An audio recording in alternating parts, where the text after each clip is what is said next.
Mana karena Ibnu Arabi ketika ditanya mana yang lebih kita dahulukan, alim yang bukan sayyid atau sayyid yang jahil.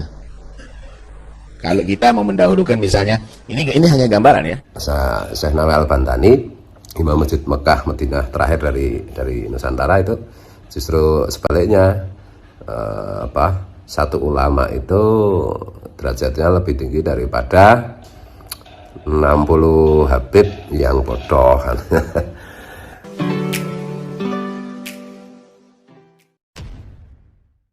Assalamualaikum warahmatullahi wabarakatuh. Kembali berjumpa dengan saya di channel Gagasan Progres 79. Sahabat sebangsa dan setanah di mana saja Anda berada. Kembali ya, polemik daripada habaib ini terus menerus menjadi ramai diperbincangkan. Seolah saling sanggah argumen ya, mereka yang memang sejak awal ya telah beradu argumentasi terus menerus saling menjawab, dan inilah yang kemudian membuat situasi kemudian semakin ramai di media sosial. Ketika Habib Taufik Abdul Qadir Asgaf maupun Bahar Smith membuat statement yang cukup mengejutkan kita semua, di mana dia mengatakan bahwa satu Habib yang jahil ya sekalipun itu bisa setara bahkan lebih utama dari seorang ya 70 alim ya, 70 orang yang berilmu atau ulama atau siapa saja yang berilmu. Pernyataan ini sontak tentu mengagetkan kita semua, bagaimana sebuah nalar pengetahuan yang selama ini kita pahami, kita tahu bahwa ya orang yang berilmu itu adalah orang-orang yang akan diangkat derajatnya oleh Allah Subhanahu wa taala. Dan itu adalah jaminan daripada Allah Subhanahu wa taala akan mengangkat derajat orang-orang yang beriman dan orang-orang yang berilmu ya. Di sini betul-betul menjadi semakin menarik, dan ini kemudian ditanggapi oleh banyak kalangan. Salah satunya adalah Gus Fuad Pleret, seorang kiai muda dari Nahdlatul Ulama, merespon ya pandangan-pandangan itu dengan merujuk kepada pandangan para ulama-ulama yang lain. Bagaimana Gus Fuad Pleret ini mencoba untuk kemudian memberikan sebuah edukasi ya, bagaimana memahami pendapat ulama yang mengatakan demikian yang dikutip ya Habib Taufik Asgaf maupun Bahar Smith ini, dan Gus Fuad mengurainya dengan panjang lebar ya. Seperti apa uraian dan edukasi yang disampaikan oleh Gus Fuad Pleret ini, mari kita simak dulu sama-sama.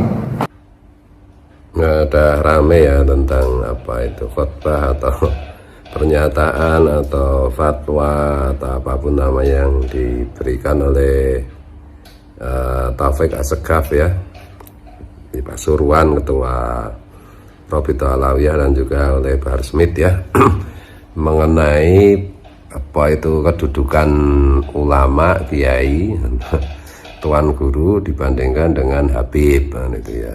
Habib di sini konotasinya adalah orang yang membawa dari Rasulullah gitu. Meskipun kehabiban itu juga tetap menurut saya wajib dites dengan tes DNA itu. Tapi kita kesampingkan itu. Jadi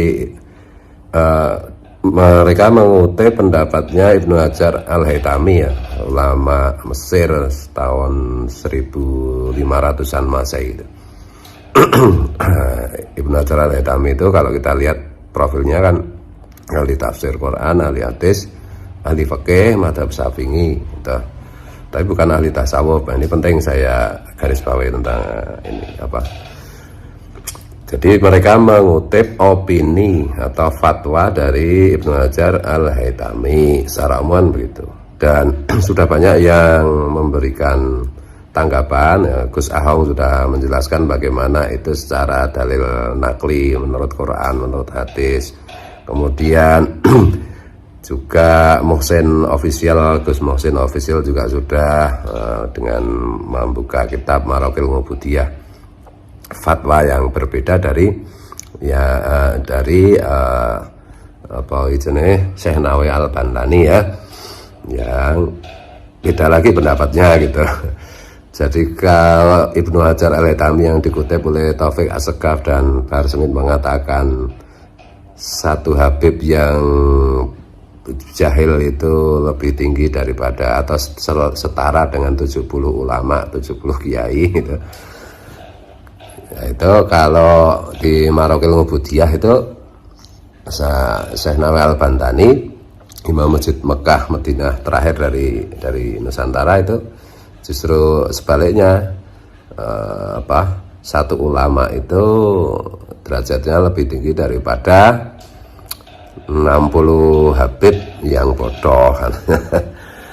Dan juga Sayyid Basaiban juga sudah menjelaskan bahwa itu Syarif Sayyid dengan orang umum.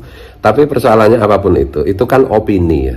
Jadi ini penting, bagaimana saya berkali-kali mengatakan tidak cukup kita hanya membaca termasuk membaca buku, membaca kitab kalau tanpa literasi yang memadai gitu ya. Ini contoh bagaimana cara memahami teks kitab dengan literasi yang kurang kan gitu. Ini kan opininya Ibnu Hajar Al-Haytami dan opininya Syekh Nawawi Al-Bantani yang bertentangan, yang berbeda itu. Nah, opini itu cara mengeceknya, memvalidasinya adalah dengan membandingkan opini-opini yang sudah ada sebelumnya dalam topik yang sama gitu. Misalnya ini tentang posisi kiai dan VS Habib gitu ya. Ya dilihat aja opini-opini yang lain. Karena kalau secara nakli ya, dalil argumentasi naklinya kan sudah diterangkan oleh Gus Aung dan kawan-kawan, itu nggak ada. Itu Quran itu yarfa'illahu alladziina aamanu minkum walladziina utul ilma darajat. Allah itu meninggikan itu berdasarkan iman dan ilmu, bukan berdasarkan nasab darah kan itu. Dan afala tatafakkarun, afala ta'qilun dan seterusnya, itu kan banyak sekali yang memberikan kesimpulan yang bisa disimpulkan bahwa Quran itu menjelaskan Islam itu adalah agama yang rasional, agama ilmu, dan bukan agama nasab, bukan agama kasta kan gitu. Bahkan pengertian kasta dalam Hindu pun itu tidak menekankan pada hak, tetapi menekankan pada pembagian kewajiban. Jadi bukan menekankan pada privilege itu. Ini kan semacam penyakit etnosentrisme. Etnosentrisme itu memusatkan segala sesuatu pada etnisnya, pada kepentingannya sendiri, dan itu adalah penyakit orang-orang zaman dulu, bahkan sebelum zaman jahiliyah kan itu. Nah, muncul lagi kayak gitu. Nah, kembali ke opini itu cara ngeceknya itu dengan membandingkan dengan opini-opini yang lain. Atau pertama kali kalau misalnya yang sudah dijelangkan Gus Ahong itu, ya cek aja Quran tidak mengatakan seperti itu, hadis juga tidak mengatakan seperti itu. Al ulama warasatul anbiya, ulama lah yang meneruskan para nabi. Bagaimana mungkin ulama warasatul anbiya penerus nabi kok kalah dengan pembawa darah Nabi? Ya nggak mungkin kan gitu. Itu bertentangan secara nakli gitu. Nah oke, kalau secara nakli itu bertentangan, maka kita cek berikutnya adalah setiap opini itu kita cek argumentasinya secara lebih luas gitu. Rasional nggak kayak begitu itu? Kan amat sangat tidak rasional. Dan itu opini yang seperti Ibnu Hajar Al-Haytami itu yang nggak pernah ada sebelumnya. Dan sesudahnya kalaupun ada itu pasti ya dari kelompok itu gitu yang tidak valid. Sedangkan Ibnu Hajar Al-Haytami sendiri sebagai profil ulama juga enggak besar-besar banget lah. Ya ulama besar tapi enggak super gitu, enggak seperti Imam Madhab, enggak seperti Imam Al-Ghazali, enggak seperti Syekh Nawawi Al-Bantani gitu. Jangan lupa ya, Syekh Nawawi Al-Bantani itu Imam Mekah Madinah loh, rujukannya Mekah Madinah loh pada zamannya itu. Bahkan tidak sebesar ulama Nusantara yang lain seperti Syekh Arsad Al-Banjari, itu masih lebih besar, jauh lebih besar daripada Ibnu Hajar Al-Haytami. Itu cuma pendapat. Jadi pendapatnya Ibnu Hajar Al-Haytami seperti itu. Dan itu sungguh tidak pantas, tidak tepat ketika disampaikan oleh orang yang punya kepentingan, punya interest seperti Taufik Sekaf maupun Bahar Smith itu seolah-olah itu jadi anu gitu loh, modus gitu loh kayak begitu itu. Jadi ini apa titik tekan saya itu adalah kalau kita membaca buku, membaca kitab itu kita minimal membedakan ini opini atau ini data atau ini fakta. Itu kan perbandingan Kiai dan Habib itu berarti opini maksudnya. Kalau opini ya bandingkan dengan apa itu dalil akli naklinya itu ada enggak. Kalau enggak ada, nah, dibandingkan dengan dalil akli dari jadi pendapat-pendapat atau opini ulama-ulama sebelumnya dan sesudahnya dan sezamannya, kemudian diukur rasionalitasnya, rasional enggak, masuk akal enggak, cocok enggak dengan grand design mengenai Islam, mengenai ajaran Islam. Jelas-jelas itu semua apa itu batal gitu ya, tidak pas, tidak cocok. Dan secara sosial juga sudah dibahas oleh Gus Arya Wali Medsos ya, bagaimana implikasi sosialnya yang fatwa-fatwa yang seperti itu. Kemudian apalagi ya yang perlu di ini. Jadi itu pendapat seperti itu jelas keliru, jelas tidak betul, jelas salah, dan dalam konteks kebangsaan kita itu jelas-jelas sangat berbahaya gitu ya, intinya kayak begitu. Jadi itu opini apa data gitu. Kalau opini ya seperti itu cara memverifikasinya. Nah kalau data itu juga dibandingkan dengan data-data sebelumnya mengenai misalnya mengenai nasab apa Ba'alawi, mengenai apa itu Syekh Ubaidillah itu apakah anaknya putranya Sayyid Ahmad bin Isa Al-Muhajir apa enggak.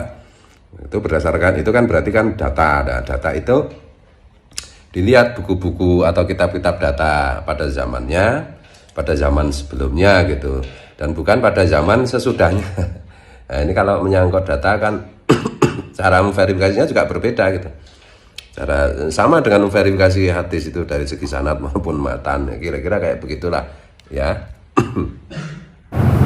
Pandangan daripada Gus Fuad Pleret ini betul-betul memberikan sebuah cara pandang yang lebih global, yang lebih komprehensif terkait dengan ya sebuah pandangan para ulama zaman dulu, yang ternyata bahwa apa yang disampaikan oleh Habib Taufik Assegaf maupun Bahar Smith ini ternyata itu adalah pendapat ulama, tetapi itu ada pendapat ulama yang lain yang justru berbeda dengan pendapat itu. Disinilah kemudian menariknya ya, agar sebuah pandangan terhadap satu persoalan ketika ada perbedaan harusnya disampaikan secara utuh ya, biar kemudian publik dan umat Islam tidak merasa kaget atau bahkan bingung dengan pandangan itu.